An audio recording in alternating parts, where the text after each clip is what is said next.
Hey, so today's the 18th of May, and I thought I'd do an update. It's been about a year since my last video. Since then, I've had 3 appointments at Charing Cross. The latest one was the 21st of April with Dr. James Barrett, who agreed to put me on testosterone eventually. On the 19th of May, after 11 months of battling with the local services, I got a care plan. Unfortunately, it wasn't what was required by Charing Cross, but they acknowledged how much I'd been trying to get said care plan and that it wasn't my fault and that I'd done the best I can, and I'm obviously stable enough, as the care plan hasn't mentioned too much. Unfortunately, the letter's going to take at least 8 weeks.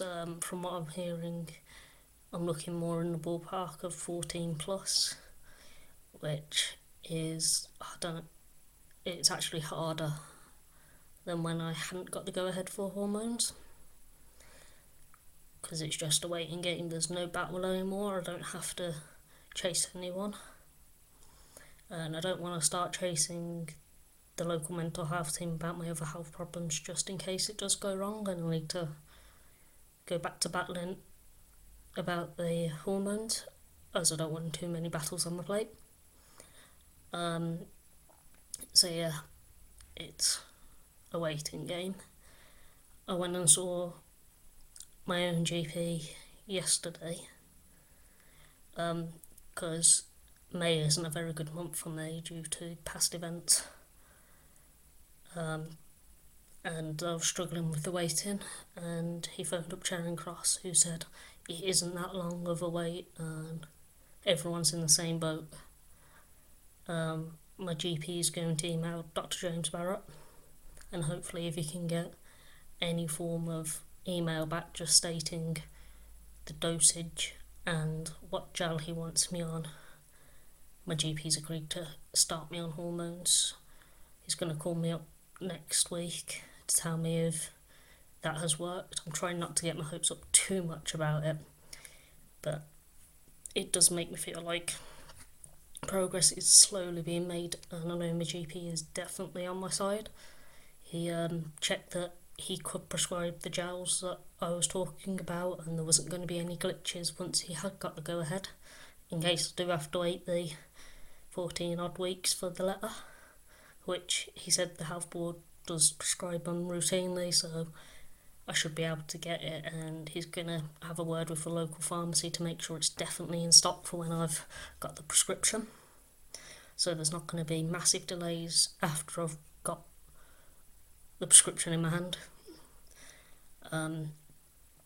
As for the appointment with Dr. Barrett, the bits I do remember, because he looks like one of my abusers from when I was younger, so I don't remember too much because of flashbacks. But what I do remember, it wasn't at all relevant to my transition. He came up with loads of weird facts on what's good around London, what to do with my day. He asked a few questions, and he also talked a lot about the abuse and what could happen in court, and a lot about well-known abuse cases, which was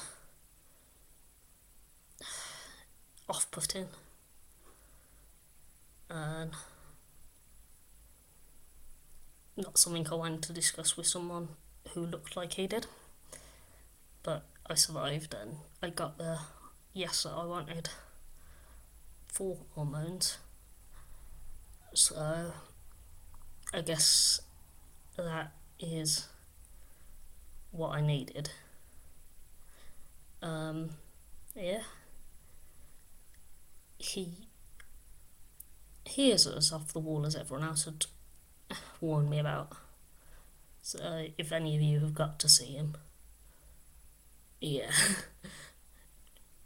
expect random questions, but he is quite approachable, though he does talk over you and interrupt and all those sort of things. So yeah, I'll let you know when I know more about if and when I'm starting hormones. Well, if I am, but when. It will be testo gel, 5 milligrams, 1 sachet a day. I know that. My GP knows that. I just need it in writing, and I'm on my way. So yeah, I'll update you soon.